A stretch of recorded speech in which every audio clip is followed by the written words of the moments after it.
Bus ಎಲ್ಲರಿಗೂ ನಮಸ್ಕಾರ, welcome back to Sagar stories. ಮಗ್ಗ ಎರಡೆರಡು ಮ್ಯಾಚ್ ಪೋಸ್ಟ್ ಮ್ಯಾಚ್ ಅನಾಲಿಸಿಸ್ ಮಾಡೋದಕ್ಕೆ ಟ್ರೈ ಮಾಡ್ತೀನಿ. ನಾನು KCC ಬಗ್ಗೆ ಒಂದು ಕೂಡ ವಿಡಿಯೋ ಮಾಡಿರಲಿಲ್ಲ, ಇವತ್ತು ಟ್ರೈ ಮಾಡ್ತೀನಿ ಆದಷ್ಟು ವಿಡಿಯೋ ಮಾಡೋದಕ್ಕೆ.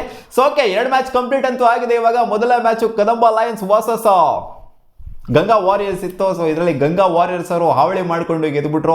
ಏನೋ ಎಕ್ಸ್ಪೆಕ್ಟೇಷನ್ ಇಟ್ಕೊಂಡಿದ್ವಿ, ಹೆವಿ ಫೈಟ್ ಇರುತ್ತೆ, ಟಕ್ಕರ್ ಫೈಟ್ ಇರುತ್ತೆ. ಯಾಕಂದರೆ ನಿನ್ನೆ ಎರಡು ಮ್ಯಾಚ್ನು ಎರಡು ಟೀಮು ಕೂಡ ಗೆದ್ದಿದ್ದಾರೆ. ಇವತ್ತು 3 ಮ್ಯಾಚ್ ಗೆದ್ಬಿಟ್ಟು ಯಾರು ಮುಂದೆ ಹೋಗ್ತಾರೆ ಅನ್ನೋ ಕ್ಯೂರಿಯಾಸಿಟಿ ಇತ್ತು. ಅದು ಗಂಗಾ ವಾರಿಯರ್ಸ್ ಅಂತ ಮತ್ತೆ ಪ್ರೂವ್ ಆಗಿದೆ. ಗೋಲ್ಡನ್ ಸ್ಟಾರ್ ಗಣೇಶ್ ಇರುವಂಥ ಟೀಮು ಏನೋ ಗೊತ್ತಿಲ್ಲ, ಲಕ್ ಫ್ಯಾಕ್ಟರ್ ಅಂತ ವರ್ಕೌಟ್ ಆಗೇ ಆಗುತ್ತೆ. ಅವರು ಎಲ್ಲ ಸೀಸನ್ ನೋಡಿ ಗಣೇಶ್ ಇರೋವಂಥ ಟೀಮು ನಜ್ಜಿ ನೆಕ್ಸ್ಟ್ ಲೆವೆಲ್ ಪ್ರದರ್ಶನ ಅಂತೂ ಕೊಟ್ಟೇ ಕೊಡುತ್ತೆ.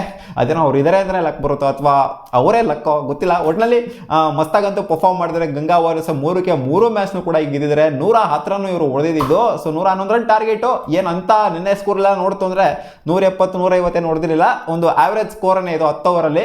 ಹೊಡಿಬಹುದಾಗಿತ್ತು, ಪ್ರಯತ್ನ ಪಟ್ಟಿತ್ತು ಅಂತಂದರೆ ಇವ್ರಿಗಿರೋ ಬ್ಯಾಟಿಂಗಿಗೆ, ಕದಂಬಾದವ್ರಿಗಿರೋ ಬ್ಯಾಟಿಂಗಿಗೆ ರಾಬಿನ್ ಉತ್ತಪ್ಪ ನೆಲ್ಲ ಹಾವಳಿ ಎಲ್ಲ ಮಾಡ್ಬಿಟ್ಟು 170+ ಎಲ್ಲ ಸ್ಕೋರ್ ಎಲ್ಲ ಮಾಡಿಬಿಟ್ಟಿದ್ರು. ಒಂದೇ ಟೀಮನ್ನೇ 10 ಓವರಲ್ಲೇ 170+ ಎಲ್ಲ ಹೊಡೆದಂಥ ಟೀಮು 110ನ ಚೇಸ್ ಮಾಡೋದಕ್ಕಾಗಿಲ್ಲ ಅಂದರೆ ಆಶ್ಚರ್ಯ ಅಂತೂ ಖಂಡಿತ ಆಗೇ ಆಗುತ್ತೆ. ರಾಜೀವ್ ಇರುವಂಥ ಟೀಮು, ರಾಜೀವ್ ಇವತ್ತು ಟಾಪ್ ಹೆವಿ ಆಯ್ತಾ, ರಾಬಿನ್ ಉತ್ತಪ್ಪ ಮತ್ತೆ ರಾಜೀವ್ ಇವರಿಬ್ಬರು ಏನಾದ್ರು ಹೊಗೆ ಗಾನ್ ಕೇಸ್ ಆಗೋಗ್ಬಿಟ್ರು ಅಂತಂದರೆ ಮುಗಿತು ಅವ್ರ ಕತೆ, ಅದೇ ಥರ ಆಗೋಗ್ಬಿಡುತ್ತೆ ಟೀಮು. ಸೊ ಅವರಿಬ್ಬರು ಬೇಗನೆ ಔಟ್ ಆರು. ಅದಕ್ಕೋಸ್ಕರ ಮ್ಯಾಚು ಕೇಲ್ಕತಮ್ಮು ನಾಟಕ ಬಂದು ಎಲ್ಲನೂ ಆಗೋಗ್ಬಿಡ್ತು. 111 ಕೂಡ ಅವ್ರ ಕೈಲಿ ಚೇಸ್ ಮಾಡೋಕ್ಕಾಗಿಲ್ಲ. ಒಂದು 70+ ಏನೋ ಹೊಡೆದ್ರು.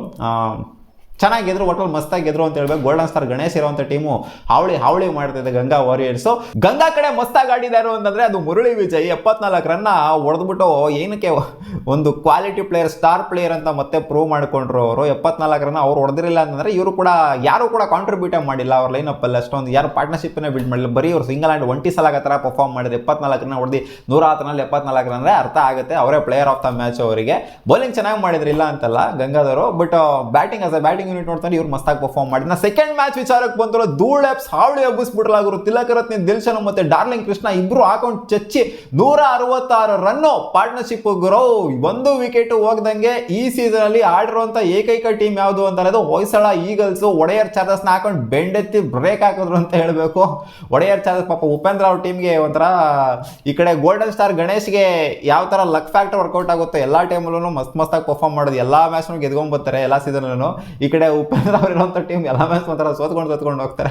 ಆ ಥರನೇ, ಯಾಕಂದ್ರೆ ಲಾಸ್ಟ್ ಸೀಸನ್ ಹಂಗಾಯ್ತು, ಈ ಸೀಸನ್ ಕೂಡ ಹಂಗೆ ಆಗಿದೆ. 3 ಮ್ಯಾಚ್ ಸೋದಿರೋ ಒಡೆಯರ್ ಚಾರ್ಜಸ್ ಕಾಂಪಿಟೇಷನೇ ಕೊಡಲಿಲ್ಲ. ಆ ರೇಂಜಿಗೆ ಹಾವಳಿ ಮಾಡಿ ಧೂಳೆಪ್ ಸಾಕೊಂಡು ತತ್ಕಿ ಇಟ್ಬಿಟ್ರು. ಒಂದು ವಿಕೆಟ್ ಬೀಳಲ್ಲ. ಸುದೀಪ್ ಅಣ್ಣ ಬ್ಯಾಟಿಂಗ್ ಬರ್ತಾರೆ ಅಂತ ನೋಡೋಣ ಅಂದರೆ ವಿಕೆಟೇ ಬೀಳಲಿಲ್ವಲ್ಲ. ನೆನ್ನೆ ಆಡಿದ ಬ್ಯಾಟಿಂಗ್ ಏನೇ ಇರುತ್ತೆ ಅಂತ ಕಾಣಿಸುತ್ತೆ. ಇವತ್ತು ಇನ್ನೂ ಒಂದು ಮ್ಯಾಚ್ ಇದೆ ಅಂತ ಕಾಣಿಸುತ್ತೆ.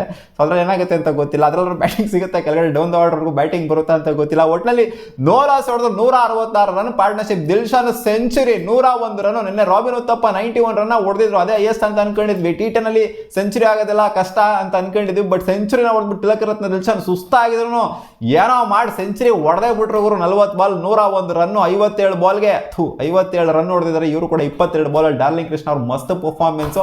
ಇನ್ನೇನು 167 ರನ್ ಇವೆಲ್ಲ ಚೇಸ್ ಮಾಡಲ್ಲ ಅಂತ ಗೊತ್ತಿತ್ತು ಒಡೆಯರ್ ಚಾರ್ಜಸ್ ಅವರು. ಸೊ ಅವ್ರದ್ದು ಟಾಪ್ ಎಗರಕಂತ ಬದ್ರಿನಾಥ್ ಅವರೆಲ್ಲ ಎಗರಕಂತ ಇದ್ದಂಗೆ ಅಲ್ಲಿ ಏನು ಕಾಂಟ್ರಿಬ್ಯೂಷನ್ ಬಂದಿಲ್ಲ. ಆಮೇಲೆ ವಿನಯ್ ಮತ್ತೆ ಇನ್ನೊಬ್ರು ಬಂದು ನಿಂತ್ಕೊಂಡು ಮಧ್ಯದಲ್ಲಿ ಆಡಿದ್ರೆ ಅಷ್ಟೇ. ಸೊ ಒಂದು ಡೀಸೆಂಟ್ ಕಾಂಟ್ರಿಬ್ಯೂಷನ್ ಕೊಟ್ಟರು. ಒಂದು 54-56 ಗೆದ್ದಿದ್ದಾರೆ.